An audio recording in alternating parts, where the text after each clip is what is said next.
Assalamualaikum warahmatullahi wabarakatuh. Waalaikumsalam.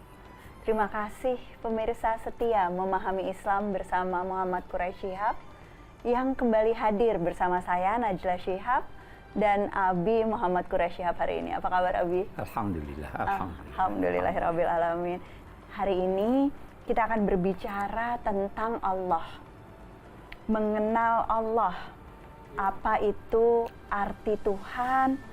Bagaimana kita mengenal Tuhan dan bagaimana Tuhan memperkenalkan dirinya kepada kita manusia. Mari kita mulai Abi uraiannya. Topiknya sangat penting hari ini. Baik, bismillahirrahmanirrahim. Alhamdulillah, segala puji bagi Allah. Allah, kata Allah terambil dari kata ilah. Ilah itu ada yang mengartikannya yang disembah. Yang disembah tentu banyak. Ada yang menyembah matahari, ada yang menyembah bulan, ada yang menyembah ini. Semuanya tercakup dalam kata ilah. Tetapi Tuhan yang wajib disembah dan satu-satunya Tuhan itu memperkenalkan dirinya dengan nama Allah. Anallahu la ilaha illa ana. Sesungguhnya saya ini Allah. Tidak ada Tuhan yakni yang wajar disembah kecuali saya. Nama ini Allah khusus untuk Dia yang wajib wujudnya itu. Untuk Dia pencipta alam raya ini. Karena itu ada juga yang mengartikan ilah adalah pencipta alam raya. Ketika kita berkata la ilaha illallah, maka kalau saya artikan ilah sebagai Tuhan, maka di situ pada kata la ilaha illallah ada sisipan kalimat. Sisipan itu adalah tidak ada Tuhan, sisipannya yang wajib disembah kecuali Allah. Tetapi kalau saya berkata ilah itu adalah pencipta alam raya, maka saya tidak perlu menyisipkan sesuatu. La ilaha illallah artinya tidak ada pencipta, pengatur alam raya ini kecuali Allah itu. Nah, dari sini apapun makna yang kita pilih untuk la ilaha illallah, kedua makna ini lurus. Tidak perlu dipertentangkan. Nah, Allah Subhanahu wa Ta'ala memperkenalkan dirinya. Yang pertama diperkenalkannya adalah pada surah atau wahyu pertama. Iqra bismi rabbik. Apa itu yang pertama? Alladzi khalaq. Dia yang mencipta segala sesuatu. Tidak ada yang wujud di alam raya ini sejak dahulu hingga sekarang dan akan datang kecuali penciptanya adalah Allah. Kemudian yang kedua yang dia perkenalkan, wa rabbukal akram. Tuhanmu itu maha pemurah, maha baik. Dia memberi Anda sebelum Anda minta. Dia memberi kita semua kebutuhan pokok kita. Dia tahu bahwa kita bersalah, maka dia buka pintu pemaafan. Bahkan dia dalam dua tanda petik kata ulama, kecil hati kalau Anda tidak bermohon kepadanya. Nah, kata Allah atau ilah ini terambil dari akar kata yang bermakna membingungkan, mengherankan. Apa maksudnya? Kata mereka, kalau Anda akan membahas zat Tuhan, Anda tidak akan tahu. Akan membingungkan Anda. Tapi kalau Anda akan membahas ciptaan-ciptaannya, maka Anda akan terkagum-kagum melihat ciptaan itu. Luar Itulah, biasa. ya toh? Iya. Itu arti Allah, itu Allah. arti Itu ilah. arti kata Allah, arti kata ilah, dan dari uraian ini saja kita sudah melihat bagaimana Allah memperkenalkan dirinya tadi, dan juga bagaimana sebetulnya ada banyak sekali makna ya Bi, bukan hanya yang maha kuasa tetapi juga menakjubkan, dan kenapa ini kemudian menjadi zat yang harus kita patuhi dan betul-betul menakjubkan dan maha kuasa atas segala sesuatu. Betul. Sesudah ini teman-teman, kita akan membahas dengan segala uraian tadi, dengan pemahaman dan perkenalan ini, apakah ada cara-cara lain di mana Tuhan memperkenalkan dirinya, dan apakah kita sebagai manusia itu masih perlu bukti akan kehadiran Tuhan di alam semesta. Jangan kemana-mana, tetap di Memahami Islam bersama Muhammad Quraisyhab. Manusia dalam memahami kata la ilaha illallah itu ada yang hanya pada kulitnya, tidak masuk ke dalam.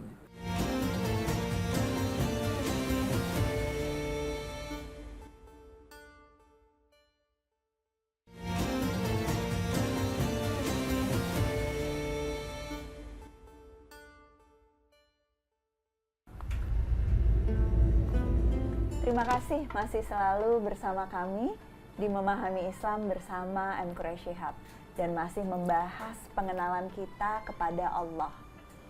Sebelum bicara tentang cara Allah memperkenalkan dirinya, Bi, yang Ella teringat langsung adalah bahwa terlepas dari tingkat pengenalan kita, sebetulnya setiap hari kita tuh bersaksi bahwa tidak ada ilah selain Allah. Itu dilafalkan gitu ya, Bi, dan tetapi belum tentu kita sebagai Muslim itu memahami betul makna dari pelafalan atau kesaksian dan deklarasi itu. Bisa diterangkan, Bi, bagaimana maknanya? Baik, kita lihat ilah dalam bahasa Al-Quran itu semua yang disembah, baik benar maupun salah, termasuk ide-ide yang ada dalam benak kita. Ide-ide yang ada dalam benak kita, hawa nafsu kita yang mendorong kepada sesuatu yang buruk, itu juga bisa berarti ilah. Karena itu dalam Al-Quran ada dikatakan, Ara'aita man ittakhadha ilahahu hawa. Tahukah engkau orang yang menjadikan hawa nafsunya sebagai Tuhan? Nah, ketika kita berkata la ilaha illallah, la ilaha illallah ini berarti tidak ada yang berkuasa yang saya tunduk dan taat kepadanya kecuali Allah. Allah yang Maha Esa itu dan Maha Kuasa itu. Nah, inilah yang kita ucapkan. Kita perlu garis bawahi bahwa ada rukun iman. Di situ kita ada salah satu rukunnya itu percaya pada Allah, tapi itu di hati. Ada lagi rukun Islam, mengucapkan syahadat. Ucapan itu harus sesuai apa yang di hati dengan apa yang diucapkan, dan yang diucapkan itu minimal harus diketahui oleh orang lain. Kita harus sadar bahwa kita tidak hidup sendiri, ada orang lain. Orang lain yang mengetahui bahwa kita ini mengakui keesaan Allah, itu akan memberikan kepada kita yang mengucapkannya hak-hak kita sebagai manusia, sekaligus sebagai hamba Allah, sekaligus sebagai Muslim. Itu sebabnya diperlukan adanya pernyataan yang disaksikan oleh orang lain. Nah, kita kembali. Ucapan la ilaha illallah dan Muhammadur Rasulullah itu dikenal sebagai syahadatain, dua syahadat. Syahadat yang pertama adalah mengakui keesaan Allah, syahadat yang kedua adalah mengakui kerasulan Muhammad. Nah, apa itu syahadat? Syahadat itu adalah kesaksian. Kalau Anda bersaksi, syaratnya Anda harus tahu. Jangan saksi tapi tidak tahu. Dengan demikian, kalau la ilaha illallah Muhammadur Rasulullah itu adalah syahadatain, adalah kesaksian, maka syaratnya Anda harus tahu apa yang Anda ucapkan dan apa yang Anda ucapkan itu sesuai dengan apa yang ada di dalam hati. Itu arti syahadat, ya toh? Itu arti syahadat. Jadi harus mengenal Allah. Imam Ghazali ada memberi contoh bahwa orang yang mengucapkan syahadatain itu, la ilaha illallah itu dapat diibaratkan dengan buah. Manusia dalam memahami kata la ilaha illallah itu ada yang hanya pada kulitnya. Tidak masuk ke dalam. Dia tidak lihat itu. Dia boleh jadi tidak fahami. Tidak yakin sepenuhnya. Itu orang munafik. Ada yang sudah terbuka kulitnya. Dia lihat selaputnya. Kata Imam Ghazali pada umumnya, yang tidak mempelajari dengan tekun itu baru selaput saja. Dia sekedar percaya bahwa tidak ada Tuhan melainkan Allah. Tapi ada yang dagingnya, dia sudah mantap mengetahui apa sih makna la ilaha illallah, apa sih arti kehadiran Allah itu dan sebagainya. Nah, bijinya ini itulah yang membuahkan amal-amal. Itu dilukiskan oleh Al-Quran, mathalu kalimatin thayyibah kasyajaratin thayyibah asluha sabit wa far'uha fis sama tu'ti ukulaha kulla hinin bi'izni rabbiha. Kalimat syahadat ini seperti pohon, akarnya terhunjam ke bawah, buahnya pucuknya menjulang ke atas, melahirkan setiap saat buah yang segar. Itu kalimat syahadat, dan itu lahir dari pengenalan kita terhadap Allah. Dari sini Allah memperkenalkan dirinya dengan berbagai cara. Dan apapun pemahaman kita, hakikat Allah itu tidak akan sama ya Bi. Bagus. Dan selalu lebih sempurna. Ella ingat Abi pernah bilang itu. Betul, karena itu kata Imam Ghazali lagi, kita harus beristighfar, memohon ampun ketika kita menjelaskan sifat Allah. Karena apa yang sempurna buat kita itu belum pasti bukan seperti itu Tuhan. Subhanallah, subhanallah. Kita akan lanjutkan Abi, kita akan lanjutkan pembahasannya betapa agungnya hakikat Allah dan apa saja upaya-upaya yang bisa kita lakukan sesuai dengan keterbatasan kita sebagai manusia untuk lebih mengenal Allah. Jangan kemana-mana, kita akan kembali dengan percakapan bermakna sesudah jeda berikut ini. Kalau Anda berbicara tentang Tuhan dengan menggunakan logika Anda, maka orang bisa menggunakan logikanya juga untuk membuktikan bahwa dia tidak ada. Tetapi kalau Anda menggunakan hati Anda, membersihkan jiwa Anda akan merasakan kehadirannya.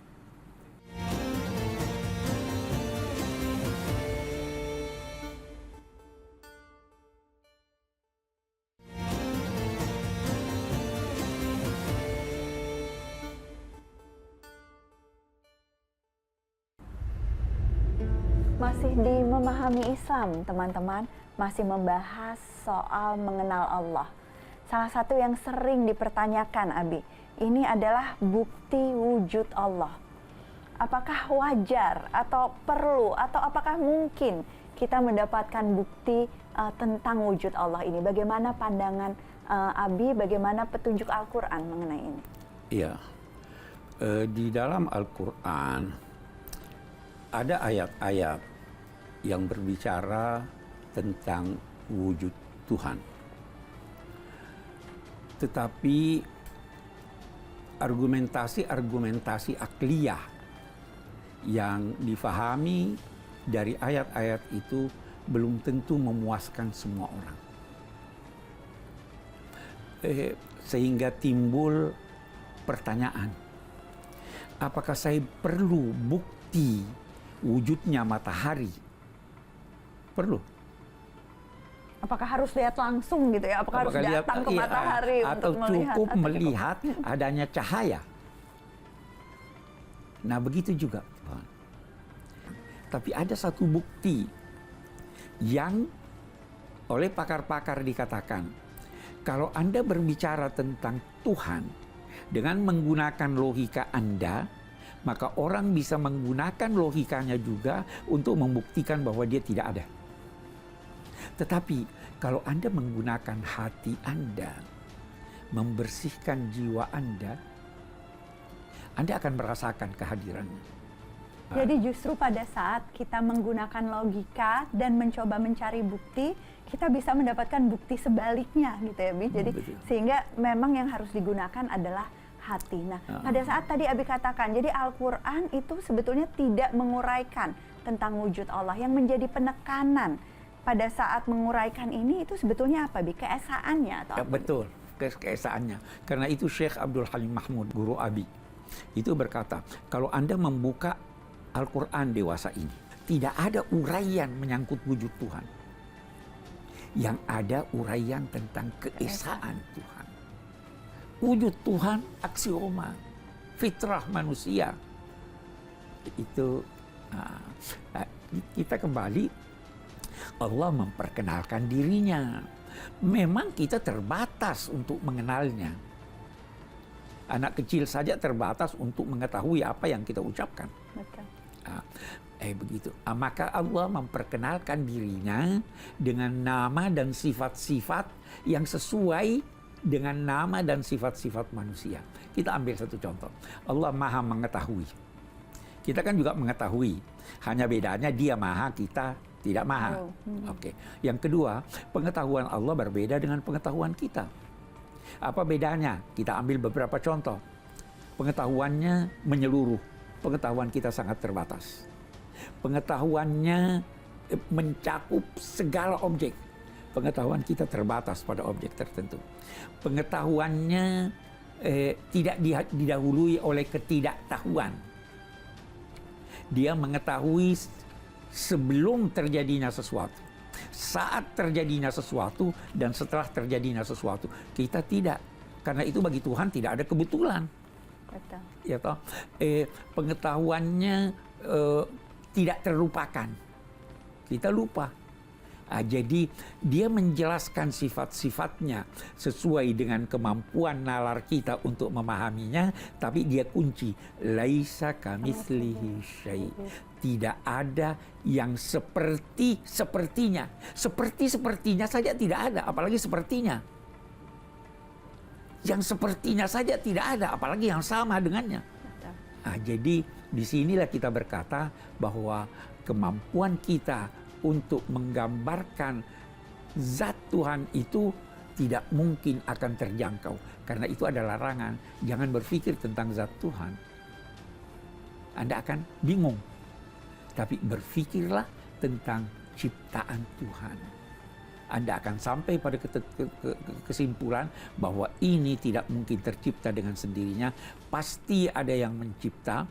Ini sedemikian teratur sehingga tidak mungkin tidak ada yang mengaturnya. Al-Quran menggambarkan begini. Awalam yarau ila tayri fawqahum saffatin ma yamsikuhunna illa rahman. Pernah lihat itu ratusan burung berterbangan di udara. Kenapa tidak tabrakan? Karena hukum-hukum Allah. Dan kita akan bahas itu di episode berikutnya, Abi. Jadi jangan sampai absen, jangan pernah bolos di mengikuti memahami Islam. Tetapi di episode ini Ella belajar banyak sekali. Terima kasih, Abi. Betapa pengenalan kita kepada Tuhan itu harus terus diupayakan, terutama lewat ciptaan-ciptaannya. Sehingga kemudian akan muncul keyakinan yang disertai dengan kekaguman, dan yang terpenting adalah keyakinan akan keesaan Allah Subhanahu wa Ta'ala. Terima kasih Abi penjelasannya. Semoga bermanfaat teman-teman. Dan tadi udah dapat bocoran dari Abi tema berikutnya. Jadi saya nantikan lagi Anda minggu depan tetap di Memahami Islam bersama M. Quraisy Shihab. Sampai jumpa lagi. Assalamualaikum warahmatullahi wabarakatuh.